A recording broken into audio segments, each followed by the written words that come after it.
जय श्री कृष्ण भक्तों, ओम नमो भगवते वासुदेवाय नमः। आज हम एक अत्यंत पावन व्रत ऋषि पंचमी व्रत कथा का श्रवण करेंगे। यह व्रत विशेषकर महिलाओं के लिए अत्यंत शुभ और सौभाग्यदायक माना गया है। मान्यता है कि इस व्रत के पालन से स्त्रियां माहवारी के समय अनजाने में हुए किसी भी पाप या दोष से मुक्त हो जाती हैं। यदि श्रद्धा और भक्ति के साथ इस दिन व्रत किया जाए और कथा सुनी जाए तो जीवन के समस्त दुख दूर हो जाते हैं और पुण्य की प्राप्ति होती है।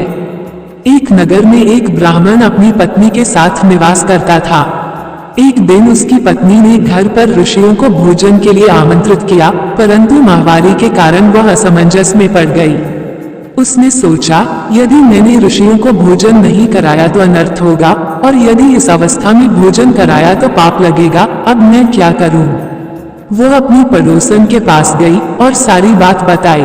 पड़ोसन ने सलाह दी, तू ऐसा कर, 7 बार स्नान कर और 7 बार वस्त्र बदल, फिर भोजन बना ले। ब्राह्मण की पत्नी ने वैसा ही किया। जब ऋषि घर आए और भोजन करने बैठे, तब उन्होंने अपनी दिव्य दृष्टि से देखा कि भोजन में कीड़े चल रहे हैं। ये देखकर वे क्रोधित हो उठे और समझ गए कि यह सब अशुद्धि के कारण हुआ है। तब ऋषियों ने ब्राह्मण और उसकी पत्नी को श्राप दिया, अगले जन्म में तुम मनुष्य योनि से वंचित होकर बैल और कुतिया के रूप में जन्म लोगे। श्राप के फलस्वरूप अगले जन्म में ब्राह्मण एक बैल और उसकी पत्नी एक कुतिया बन गई। वे दोनों अपने पुत्र के आंगन में ही स्थित थे। उनका पुत्र अत्यंत धार्मिक था। एक दिन उसने अपने माता पिता की श्राद्ध तिथि पर ब्राह्मणों को भोजन के लिए आमंत्रित किया। बैल और कुतिया आपस में कहने लगे, आज तो हमारा बेटा हमारा श्राद्ध कर रहा है, आज तो हमें खीर और पूरी खाने को मिलेगी। पुत्र की पत्नी ने तरह तरह के पकवान बनाए। खीर बनाने के लिए वह दूध चढ़ाकर बाहर किसी काम से चली गई। तभी वहां एक सांप आया और उसने खीर के बर्तन में विष छोड़ दिया। ये दृश्य कुतिया ने देखा और सोचा, यदि ब्राह्मण यह विषैली खीर खाएंगे तो सब मर जाएंगे और मेरे पुत्र पुत्रवधू पर ब्रह्महत्या का पाप लगेगा। इस पाप से बचाने के लिए कुतिया ने जाकर उस बर्तन पर मुंह लगा दिया। उसी समय पुत्र की पत्नी ने ये दृश्य देख लिया और सोचा कि कुतिया खीर खराब कर रही है। क्रोध में उसने चूल्हे से जलती लकड़ी उठाई और कुतिया को मार दिया। बेचारी कुतिया दर्द से कराहती हुई इधर उधर भागने लगी। सामान्यतः पुत्रवधू रोज बचा हुआ भोजन उस कुतिया को डाल देती थी, लेकिन उस दिन क्रोधवश उसने भोजन बाहर फेंक दिया। इसके बाद सारे बर्तन साफ करके दोबारा खाना बनाकर ब्राह्मणों को बुलाया और भजन करवाया। भक्तों, अब रात हो गई थी और भूख से व्याकुल होकर वह कुतिया, जो पूर्व जन्म में ब्राह्मण की पत्नी थी, बैल के रूप में अपने पति के पास आकर बोली, स्वामी, आज तो मैं भूख से मर ही जा रही हूँ। वैसे तो मेरा पुत्र रोज मुझे खाने के लिए कुछ न कुछ देता था, लेकिन आज मुझे कुछ नहीं मिल सका। मैंने तो सांप की विषैली खीर के बर्तन को इसलिए छुआ था ताकि उन्हें ब्रह्महत्या का पाप न लगे। इस कारण उसकी बहू ने मुझे बहुत मारा और खाने को भी कुछ नहीं दिया। तब बैल ने कहा, तेरे पाप के कारण ही मैं भी आज इस योनि में पड़ा हूँ। आज बोझ धोते धोते मेरी कमर टूट गई है। मैं भी खेत में दिन भर हल जोतता रहा और अपने पुत्र ने आज मुझे भी भोजन नहीं दिया, ऊपर से मुझे मारा भी। इस प्रकार कष्ट देकर उसने अपने श्राद्ध को निष्फल कर दिया। अपने माता पिता की ये बातें उनके पुत्र ने सुन ली और वह उनके दुख से अत्यंत व्याकुल हो गया। उसने उसी समय उन दोनों को भरपेट भोजन कराया और फिर दुखी होकर वन में चला गया। वन में जाकर उसने ऋषियों से पूछ, हे ऋषियों, कृपा करके बताइए, मेरे माता पिता किन कर्मों के कारण इस नीच योनि को प्राप्त हुए हैं और उन्हें किस प्रकार इससे छुटकारा मिल सकता है। तब ऋषियों ने कहा, उनकी मुक्ति के लिए तू अपनी पत्नी के साथ मिलकर ऋषि पंचमी का व्रत धारण कर और उसका फल अपने माता पिता को अर्पित कर। ऋषियों के कहे अनुसार उसने भाद्रपद मास की शुक्ल पंचमी को उपवास किया, पवित्र नदी में स्नान कर नए वस्त्र धारण किए और सप्तऋषियों का पूजन किया। उसने अपनी पत्नी के साथ मिलकर पूरे विधि विधान से व्रत किया और उसका पुण्य अपने माता पिता को दे दिया। इसके फलस्वरूप वे दोनों पशु योनि से मुक्त हो गए। व्रत पूरा होते ही आकाश से एक दिव्य विमान उतरा और उस समय बैल एक सुंदर पुरुष तथा कुतिया एक सुंदर स्त्री के रूप में परिवर्तित हो गए। भक्तों, अब हम आपको ऋषि पंचमी की दूसरी कथा सुनाने जा रहे हैं, ध्यानपूर्वक सुनिए। बहुत समय पहले की बात है, विदर्भ देश में एक सदाचारी ब्राह्मण रहता था। उसकी पत्नी का नाम सुशीला था, जो अत्यंत पतिव्रता थी। उन्हें एक पुत्र और एक पुत्री संतान के रूप में प्राप्त हुए। विवाह योग्य होने पर ब्राह्मण ने कन्या का विवाह योग्य कुल में कर दिया, किंतु देवयोग से विवाह के कुछ दिनों बाद ही वह कन्या विधवा हो गई। ब्राह्मण दंपति अपनी कन्या को लेकर गंगा तट पर एक कुटिया बनाकर रहने लगे। एक दिन समाधि द्वारा ये ज्ञात हुआ कि पूर्वजन्म में भी यह कन्या ब्राह्मण कुल में उत्पन्न हुई थी और उसने मासिक धर्म के समय बर्तनों को छुआ था तथा ठीक प्रकार से ऋषि पंचमी का व्रत नहीं किया था। इसी कारण इस जन्म में उसके शरीर में कीड़े पड़े और उसे दुख भोगना पड़ा। हिंदू धर्मशास्त्रों में वर्णित है कि राजस्वला स्त्री पहले दिन चांडालिनी, दूसरे दिन ब्रह्मघटिनी और तीसरे दिन धोबिन के समान अपवित्र होती है, किंतु चौथे दिन स्नान करके शुद्ध हो जाती है।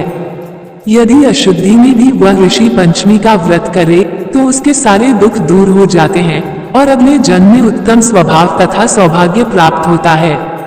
पिता की आज्ञा से कन्या ने विधिपूर्वक ऋषि पंचमी का व्रत और पूजन किया। व्रत के प्रभाव से वह अपने समस्त दुखों से मुक्त हो गई और सुख सौभाग्य का भोग करने लगी। हे भगवान, जैसे आपने उस ब्राह्मण की कन्या पर कृपा की, वैसे ही सब पर कृपा करना, सबको दोषों से मुक्त करना और सबका कल्याण करना। भक्तों, ये थी ऋषि पंचमी की दूसरी कथा। अब हम आपको ऋषि पंचमी की तीसरी कथा सुनाने जा रहे हैं, ध्यानपूर्वक सुनिए। एक बार की बात है, एक गांव में एक गरीब माँ और बेटा रहते थे। भाद्रपद मास का महीना आया और ऋषि पंचमी का दिन आया तो बेटा बोला, माँ मैं अपनी बहन से राखी बंधवाने जाऊंगा। माँ बोली, बेटा हम गरीब हैं और तेरी बहन अमीर है, यदि उसके घर जाएगा तो भला उसे क्या देगा। इस पर बेटा बोला, माँ मैं लकड़ी बेचूंगा और लकड़ी बेचने से जो पैसा आएगा वह लेकर मैं अपनी बहन के घर जाऊंगा। ऐसा कहकर उसने लकड़ियां इकट्ठा की और बेचकर कुछ पैसे जुटाए और अपनी बहन के घर रवाना हो गया। बहन के वहां पहुंचते ही उसने देखा कि उसकी बहन सूत काट रही थी। जब बहन ने अपने भाई को देखा तो अत्यंत प्रसन्न हुई, किंतु सूत बार बार टूट रहा था और उसे जोड़ने में ही व्यस्त थी। भाई ने सोचा, मेरी अमीर बहन के मन में अब मेरे लिए कोई प्रेम नहीं है। ये सोचकर वह वापस जाने लगा। इतने में बहन का सूत जुड़ गया और वह दौड़कर भाई के पास आई और बोली, भैया मैं तो तुम्हारा ही इंतजार कर रही थी। सूत बार बार टूट रहा था इसलिए तुमसे बात नहीं कर पाई। इसके बाद बहन ने अपने भाई को स्नेहपूर्वक घर बुलाया और राखी बांधी। भाई ने भी बहन को भेज दी। प्रसन्न होकर बहन पड़ोसन से पूछने गई, यदि कोई प्रिय मेहमान आए तो उसके लिए कौन सा भोजन बनाना चाहिए।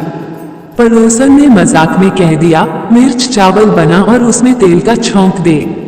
बहन खुशी से बावली थी, उसने वैसा ही कर दिया। 2 घंटे बीत गए। भाई बोला, बहन मुझे भूख लग रही है। बहन बोली, भैया मैंने चावल चढ़ा दिए हैं, परंतु 2 घंटे हो गए फिर भी वे पके नहीं। भाई ने कहा, बहन क्या कभी घी में चावल पकते हैं? तू दूध ला और खीर बना।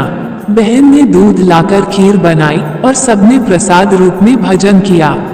इसके बाद बहन के बच्चों ने कहा, माँ हमें भी लड्डू दो। बच्चों को देने के लिए बहन ने लड्डू तोड़ा तो उसमें सांप के छोटे छोटे टुकड़े निकले। ये देखकर सब भयभीत हो गए। बहन तुरंत दौड़कर अपने भाई के पीछे भागी, जो काफी दूर निकल चुका था। भाई ने पीछे मुड़कर देखा और बोला, मैं तेरे घर से कुछ नहीं लाया, फिर भी तू मेरे पीछे क्यों आ रही है? बहन बोली, भैया मैं तेरी जान बचाने आई हूँ। जो लड्डू मैंने तुझे दिए थे उनमें सांप का जहर मिला हुआ था, इसलिए मैं तुझे चेतावनी देने आई हूँ। भाई ने कहा, बहन मैं तो उन लड्डुओं की पोटली एक पेड़ पर टांगकर नीचे आराम कर रहा था, तभी किसी ने वे लड्डू चोरी कर लिए। इधर वे चोर पास ही छिपकर खड़े थे और सब सुन रहे थे।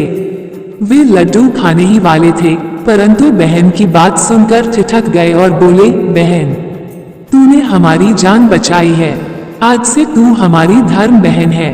ये कहकर उन्होंने वे लड्डू जमीन में दबा दिए और भाई बहन सुरक्षित घर लौट आए। तीसरे दिन भाई को विदा करके बहन ने विदाई दी। मित्रों, इसलिए कहा गया है कि भाई को राखी के दिन रात को नहीं रोकना चाहिए और जाते समय उसे कोई खाने की सामग्री भी नहीं देनी चाहिए। हे भगवान, जैसे आपने उस बहन के भाई की रक्षा की, वैसे ही सबकी रक्षा करना। भक्तों, ये थी ऋषि पंचमी की तीसरी कथा। अब हम आपको ऋषि पंचमी की चौथी कथा सुनाने जा रहे हैं। ध्यानपूर्वक सुनिए।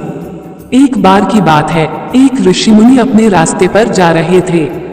जिस मार्ग से वे जा रहे थे, वहां पर एक स्वर्ण मुद्रा का सिक्का पड़ा हुआ था। उसे देखकर ऋषि मुनि रुक गए और उसे उठाकर अपने पास रख लिया।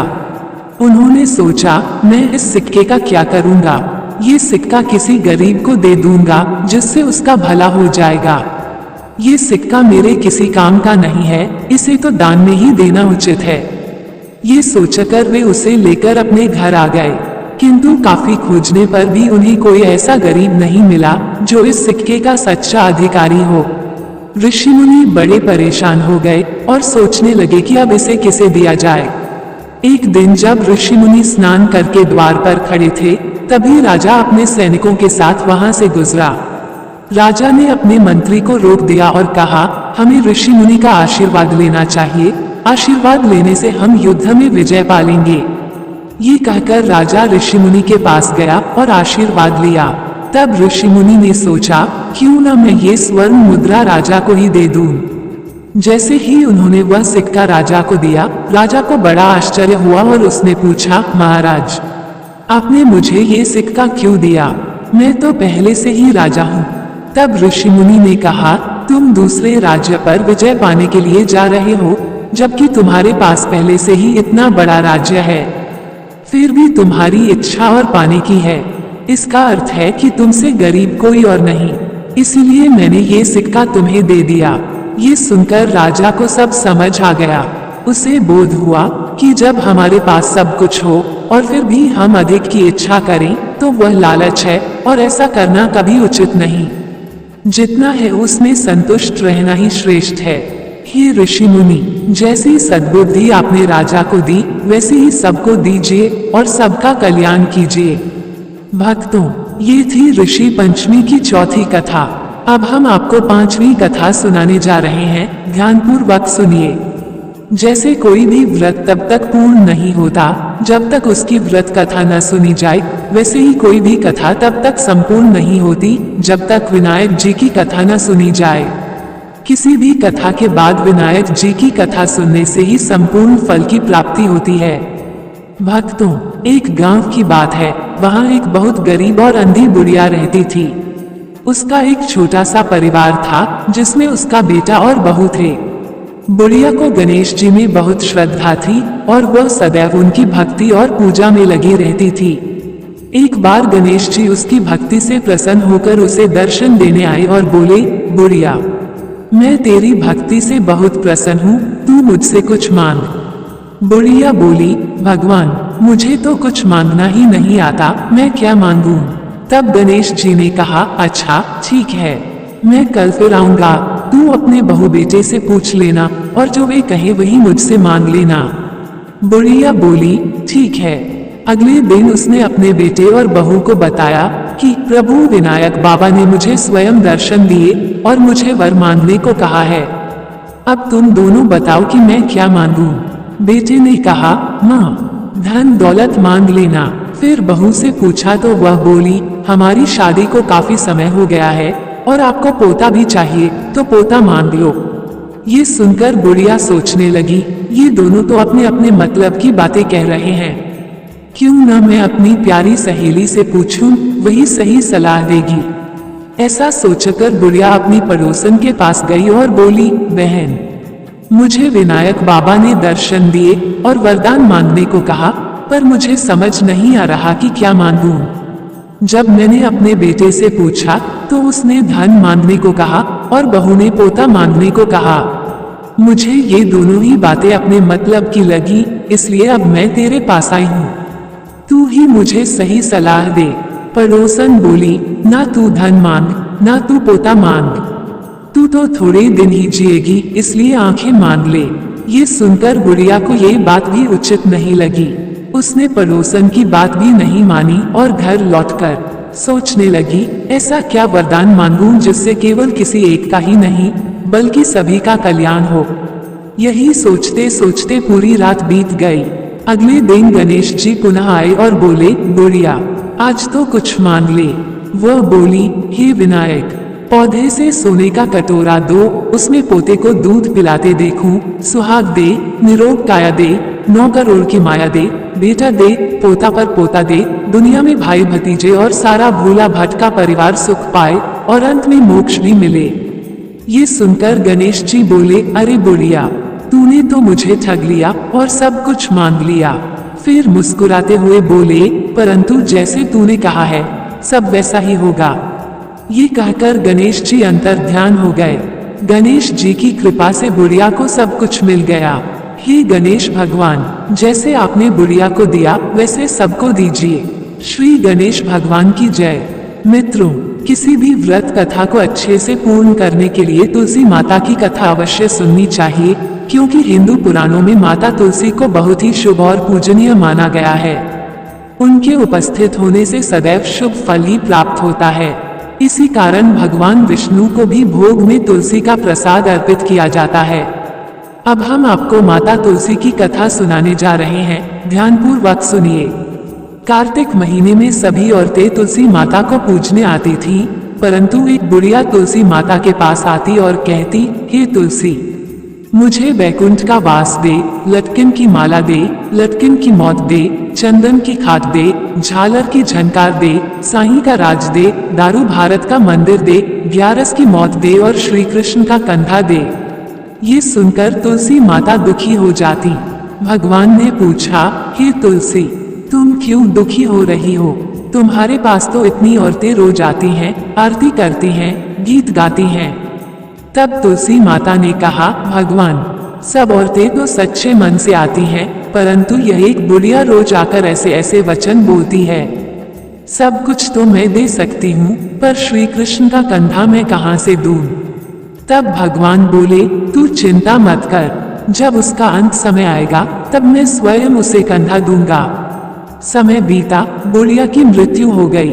सारे गांव वाले एकत्र हुए और उसकी अर्थी उठाने लगे, परंतु वह इतनी भारी हो गई कि कोई उठा ही नहीं सका। लोग बोले, इतनी पूजा पाठ करती थी, जप माला फेरती थी, फिर भी इतनी भारी कैसे हो गई? तभी भगवान ब्राह्मण के रूप में वहां आए और बोले, भाइयों, ये भीड़ कैसी है? लोगों ने बताया, ये बुढ़िया मर गई है, पर पाप के कारण इसकी देह इतनी भारी हो गई कि कोई उठा नहीं पा रहा। भगवान ने कहा, मुझे इसके कान में कुछ कहने दो। फिर वे उसके पास जाकर बोले, बुढ़िया, गढ़वाली पीतांबर की धोती ले, बैकुंठ का वास ले, लटकन की माला ले, चंदन की खाट ले, झालर की झनकार ले, दारू भारत का मंदिर ले और श्री कृष्ण का कंधा भी ले। इतना सुनते ही बुढ़िया हल्की हो गई। भगवान ने उसे अपने कंधे पर उठाया और मुक्ति प्रदान की। हे तुलसी माता, जैसी मुक्ति आपने बुढ़िया को दी वैसे हम सबको देना, और जैसे उसे कंधा मिला वैसे ही हम सबको मिलना चाहिए। जय तुलसी माता की। ये थी 6वीं कथा। अब मैं आपको 7वीं कथा सुनाने जा रही हूँ, ध्यान से सुनिए। एक लापसी था और एक तपसी था। तपसी हमेशा भगवान की तपस्या में लीन रहता था और लापसी बनाकर भगवान को भोग लगाता था, फिर स्वयं ग्रहण करता था। एक दिन दोनों आपस में झगड़ने लगे। तपसी बोला, मैं रोज भगवान की तपस्या करता हूँ, इसलिए मैं बड़ा हूँ। लापसी बोला, मैं रोज भगवान को 100 लापसी का भोग लगाता हूँ, इसलिए मैं बड़ा हूँ। उसी समय नारद जी वहां से गुजर रहे थे। दोनों को लड़ते देख उन्होंने पूछा, तुम क्यों लड़ रहे हो? तब तपसी ने अपना कारण बताया और लापसी ने अपना। नारद जी बोले, अच्छा, तुम्हारा फैसला मैं कर दूंगा। दूसरे दिन जब तपसी नहा धोकर अपनी तपस्या करने बैठा, तब नारद जी ने छिपकर 100 करोड़ की अंगूठियां उसके आगे रख दी। तपसी की नजर जैसे ही अंगूठियों पर पड़ी, उसने चुपचाप उन्हें उठा लिया और अपने नीचे दबा लिया। उधर लापसी की नजर भी अंगूठियों पर पड़ी, पर उसने ध्यान नहीं दिया और भगवान को भोग लगाता रहा। इसके बाद नारद जी प्रकट हुए और दोनों से पूछा, अब बताओ तुम में से कौन बड़ा है। नारद जी ने तपसी को खड़ा होने को कहा। जैसे ही वह खड़ा हुआ, उसके नीचे छुपाई हुई अंगूठियां दिखाई दी। नारद जी बोले, हे तपसी, तपस्या करने के बाद भी तेरी चोरी करने की आदत नहीं गई, इसलिए लापसी तुझसे बड़ा है। तेरी तपस्या का तुझे कोई फल नहीं मिलेगा। तपसी अपनी गलती पर बहुत शर्मिंदा हुआ और नारद जी से बोला, हे नारद जी, मैंने तपस्या तो बहुत की, परंतु चोरी जैसी बुरी आदत अभी तक मुझ में रही। अब बताइए, मुझे मेरी तपस्या का फल कैसे मिलेगा। नारद जी ने समझाते हुए कहा, जब तक लोग गाय और कुत्ते के लिए रोटी नहीं बनाएंगे, तब तक तुझे फल मिलेगा। जब तक लोग ब्राह्मण को भोजन करवाकर दक्षिणा नहीं देंगे, तब तक तुझे फल मिलेगा।